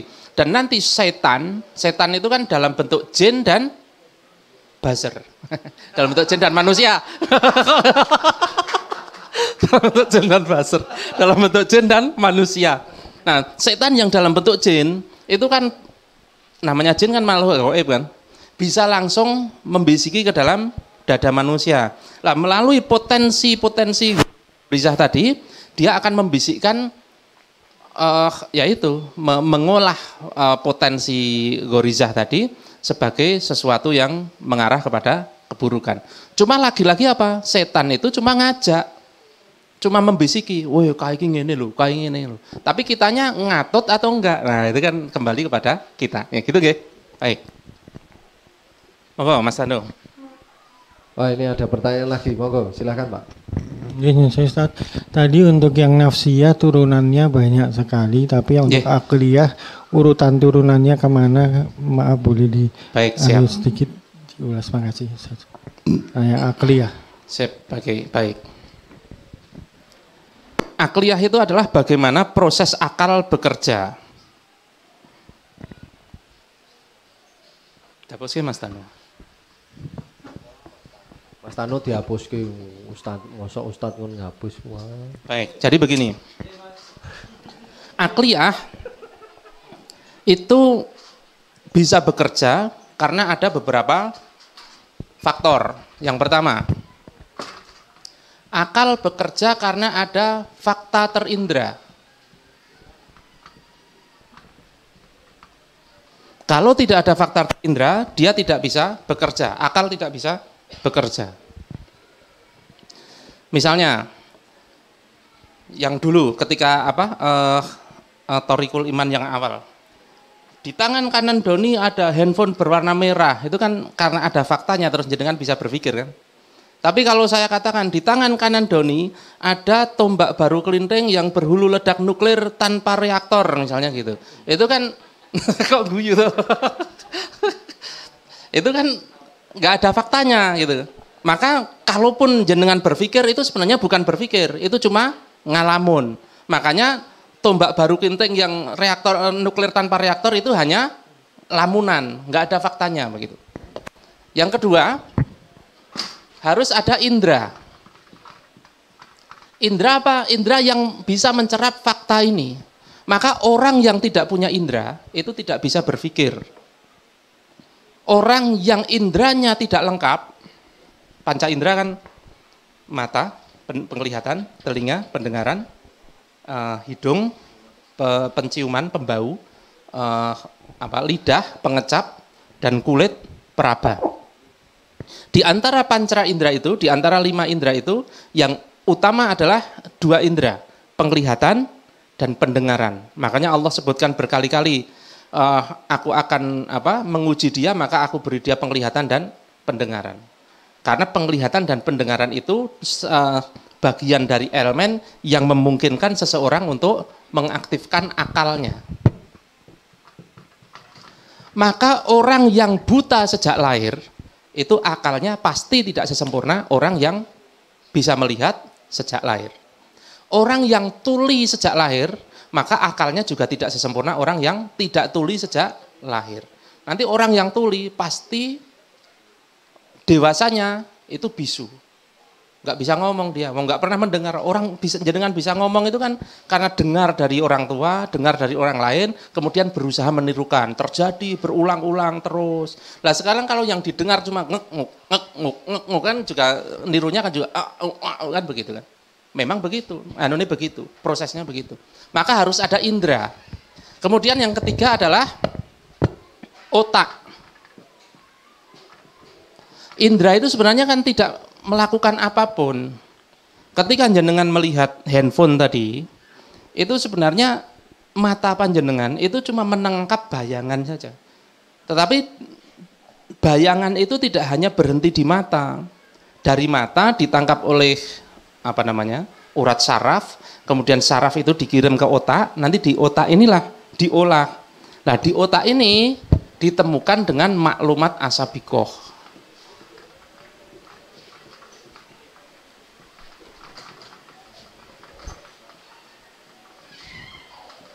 Atau pengetahuan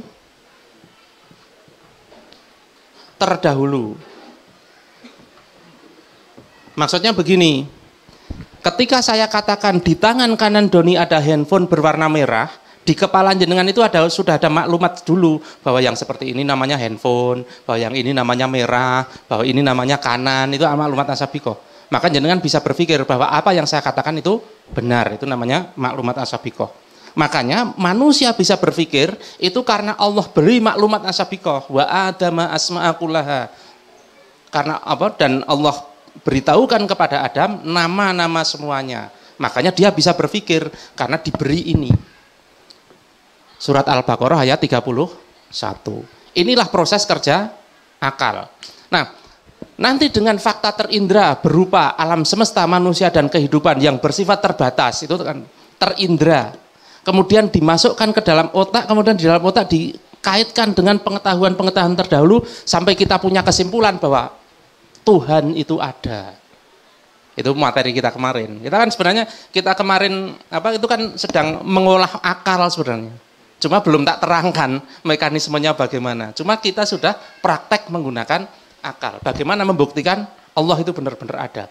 Kemudian setelah Allah itu ada, kemudian memberikan firman-Nya kepada manusia, kemudian kita cross check firman-Nya itu ada benar atau enggak.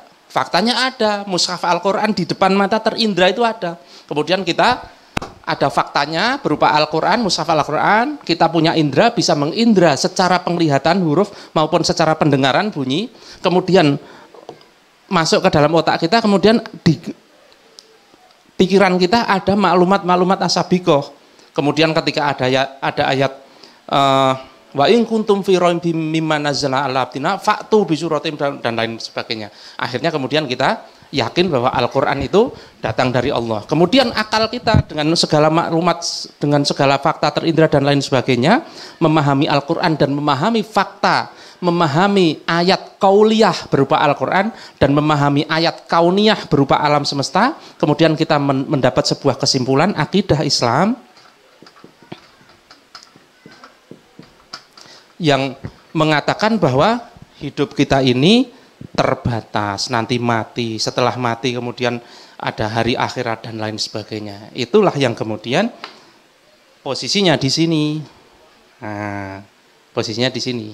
Akal ini digunakan untuk memahami ayat-ayat qauliyah dan ayat-ayat kauniyah yang kemudian menghasilkan akidah Islam. Akidah Islam itu kemudian melahirkan sebuah pemahaman standar baik buruknya pertemuan kedua atau ketiga itu standar baik buruk. Standar baik buruk kita adalah halal dan haram. Maka untuk memenuhi segala macam ini standarnya adalah halal haram yang terbangun dari akidah Islam yang berdasarkan akal, berdasarkan fakta, berdasarkan ayat-ayat kauliyah dan ayat-ayat kauniyah. Gitu nggih Pak nggih? Betul nggih? Oke. Monggo silakan.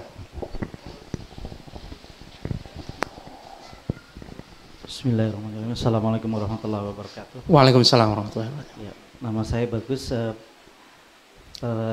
Pertanyaannya, jika kita sudah sangat menerima dengan apa yang ditetapkan Allah, dengan apa yang sudah terjadi, maupun itu berupa nikmat maupun musibah, lantas secara naluriah, tadi khorisatul baqoknya akhirnya terkontrol Ustaz, dan betul.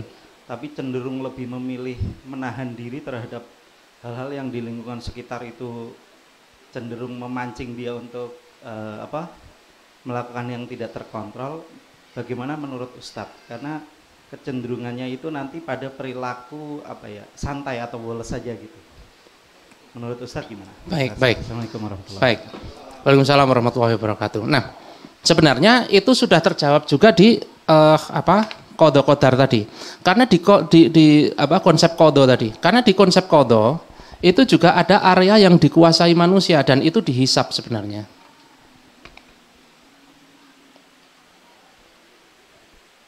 Nah, di area ini justru yang dihisap itu di area yang ini. Misalnya kita bisnis, kita membuat sebuah bisnis. Omset tidak dihisap, tetapi bagaimana keseriusan kita mengelola bisnis itulah yang dihisap. Sekarang gini, Allah sudah amanahkan bisnis kepada panjenengan, diberi peluang sama Allah. Peluang bisnis itu kan dari Allah. Jenengan golek nek enggak diberi peluang ya enggak nemu-nemu juga ya. Tapi jenengan enggak golek pun kalau Allah bukakan peluang itu ya tiba-tiba ada di depan mata peluang itu. Nah, artinya apa? Peluang itu datang dari Allah. Ketika Allah beri peluang, kemudian panjenengan sambut, maka seberapa besar tanggung jawab Anda ketika menyambut peluang Allah itu dihisap. Jangan salah. Jenengan sudah diberi amanah oleh Allah untuk mengelola sebuah peluang, sebuah bisnis, kok jenengan malas-malasan di situ. Jangan dipikir itu enggak ada hisapnya, Pak. Tetap dihisap gitu.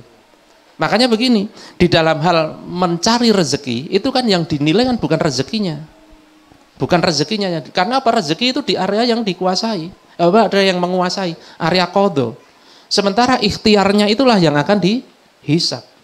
Maka kita di pembukaan awal tadi Pak nggih, kan kita itu sebenarnya mau bekerja atau enggak, itu kan sudah dijatah rezekinya oleh Allah toh. Sudah dijatah rezekinya oleh Allah.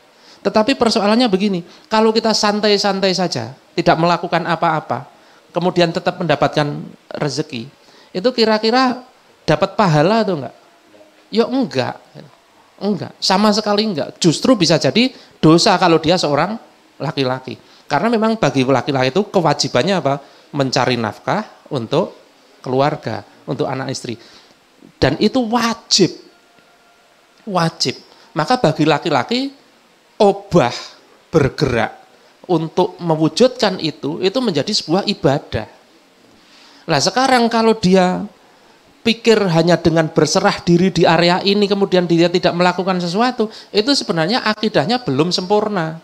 Akidahnya masih keliru, nah kan begitu. Nah kalau akidahnya sudah sempurna, maka sesungguhnya dia tidak akan seperti itu. Maka saya katakan tadi, orang hijrah yang sudah benar, itu bukan justru setelah hijrah itu terus males-malesan, itu bukan. Justru setelah hijrah ini semakin dia bersemangat. Gitu nggih Pak nggih? Baik, monggo. Ke Mas Tano lagi. Mas Tano. Saya kasih Bagi-bagi Pak lagi. Blastran. Nah, ini produksinya Mas Tano. Monggo. Pak Bagus. Ada lagi lo tadi. Oh, ini udah bertubi-tubi. Itu namanya goodie bag Mas nanti jadinya. Mulai rezekinya Paket hemat. Baik, ini karena sudah mepet maghrib waktunya. Jadi Maghribnya 18.03. ya 18.03 sekarang sudah Kita benar-benar tutup nanti jam 17.58. 58 ya. Oh, iya, Aku iya. kenyang 58. Berarti nanti atau mungkin ada closing statement dari Ustadz. Atau jenengan punya ide Oh, iya, bagi-bagi nah. door prize isi oke lho, Bro. Isi oke po? Ada kudu. Berarti sing mau tekon wae. Oh ngono. Wis durung. Wis kabeh ya. Wis kabeh wis. Berarti sing durung wae. Heeh, Bapak di sini yang belum dapat. Oh, kayak Bapak yang buri ketiga ini. Tinggal ngaco. Saiki aku dicencang nih. Oh iya. Iki dicencang aku. Wis ngacung kayak Bapak yang belakang. Sebentar. Pak Arif.